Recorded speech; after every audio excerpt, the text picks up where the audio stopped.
இரட்டிப்பான நன்மையை தருவேன் என்றிரே, இன்றைக்கே தருவேன் என்று வாக்குரைத்தீரே.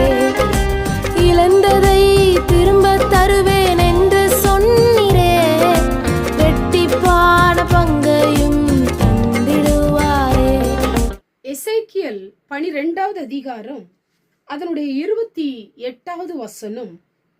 ஆகையால் என் வார்த்தைகளில் ஒன்றாகிலும் இனி தாமதிப்பதில்லை என்று கர்த்தராகிய ஆண்டவர் உரைக்கிறார்.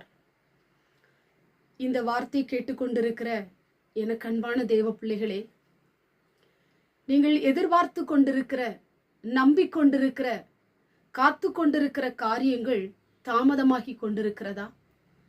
தாமதத்தின் நிமித்தம் சோர்ந்து போய், கலங்கி போய், கவலையோடு கூட இருக்கிறீங்களா? எனக்கு ஏன் தாமதம், என் வாழ்க்கையில ஏன் அது நடக்கவில்லை அப்படி என்று பல கேள்விக்குறிகளோடு கூட நீங்கள் வாழ்ந்து கொண்டிருக்கிறீங்களா? இன்னைக்கு ஆண்டவர் உங்களை பார்த்து சொல்லுகிற வார்த்தை, என் வார்த்தைகளில் ஒன்றாகிலும் இனி தாமதிப்பது இல்லை என்று ஆண்டவர் சொல்லுகிறார். உங்களுக்கு ஆண்டவர் நிறைய வாக்குகள் கொடுத்திருக்கலாம், நிறைய வார்த்தைகள் உங்களோடு கூட பேசி கொண்டிருக்கலாம். ஜெபத்தின் மூலமாய், அல்லது தரிசனத்தின் மூலமாய், அல்லது வேத வசனத்தை வாசிக்கும் பொழுது, ஜெபிக்கும் பொழுது, உடைய ஆலயத்திலே நீங்கள் சென்று அமர்ந்து இருக்கும் பொழுது கர்த்தருடைய வார்த்தை உங்களோடு கூட பேசி கொண்டிருக்கலாம்.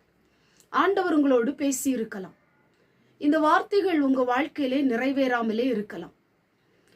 இன்றைக்கு ஆண்டவர் சொல்லுகிறாரு, ஆண்டவர் உங்களுக்கு சொன்ன அத்தனை வார்த்தைகளையும் நான் நிறைவேற்ற போகிறேன். இனி அவைகள் தாமதிப்பது இல்லை. தாமதங்கள் உங்க வாழ்க்கையில பெரிய ஆசீர்வாதத்தை கொண்டு வரப்போகிறது. தாமதங்கள் பல ஆச்சரியங்களை உங்களுக்கு ஆண்டவர் செய்ய போகிறார்.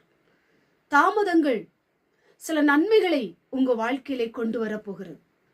தாமதத்தின் நிமித்தம் நீங்கள் வேதத்தை வாசிக்காமல் இருக்கலாம், ஜபம் பண்ணாமல் இருக்கலாம், ஆண்டவர் தேடுவதை குறைத்து கொண்டிருக்கலாம், ஆலயம் செல்வதை நிறுத்தி இருக்கலாம். பல சோர்வுகள், பல வருத்தங்கள், பல கேள்விக்குறிகள் உங்க வாழ்க்கையை அழுத்தி கொண்டிருக்கலாம். ஆண்டவரை தேடுவதை விட்டுவிடாதீர்கள். வேதத்தை வாசிப்பதை விட்டுவிடாதீர்கள். ஆண்டுடைய சமூகத்திலே அமர்ந்திருப்பதை நீங்கள் விட்டுவிடாதீர்கள்.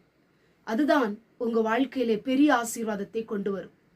திருமண காரியத்துல தாமதமா, வேலை கிடைப்பதுல தாமதமா, நீங்க செய்ய வேண்டிய காரியங்களை செய்ய முடியாதபடிக்கு அநேக தாமதங்களை சந்தித்து கொண்டு வருகிறீங்களா? இந்த தொழில் ஆரம்பிக்க நினைக்கிறேன், தடை. இந்த காரியத்தை நான் செய்யணும்னு நினைக்கிறேன், தடை. ஏன் தாமதங்கள், ஏன் தடைகள்? இன்றைக்கு ஆண்டவர் சொல்லுகிறார், இனி ஒன்றாகிலும் தாமதிப்பதில்லை. நான் உனக்கு அற்புதம் செய்ய போகிறேன். நீ ஆச்சரியப்படுகிற அளவிற்கு பல நன்மைகளை உனக்கு செய்ய போகிறேன். நான் சொன்னதுதான், அது நிச்சயமாய் நிறைவேறும். நான் சொன்னவர் அதை நிறைவேற்றி முடிப்பேன்.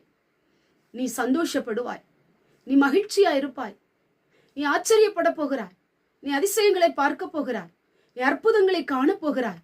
இனி அவைகள் தாமதிப்பதில்லை. நிறைய காரியங்கள் தாமதமாகி கொண்டிருக்கலாம். அதையெல்லாம் ஆண்டவர் துரிதமாய் உங்க வாழ்க்கையில நிறைவேற்றி முடிக்க போகிறார். காத்திருங்கள். தாமதம் உங்க வாழ்க்கையில பெரிய ஆசீர்வாதத்தை கொண்டு வரப்போகிறது. கண்களை மூடி ஜெபம் பண்ணுவோம். எங்கள் பரிசுத்தமுள்ள நல்ல பிதாவை, கேட்டதான வசனத்தின் மூலமாய் உடைய பிள்ளைகளுடைய வாழ்க்கையில நடக்க வேண்டிய காரியங்கள் ஆண்டவரே தாமதமாகி கொண்டிருக்கலாம்.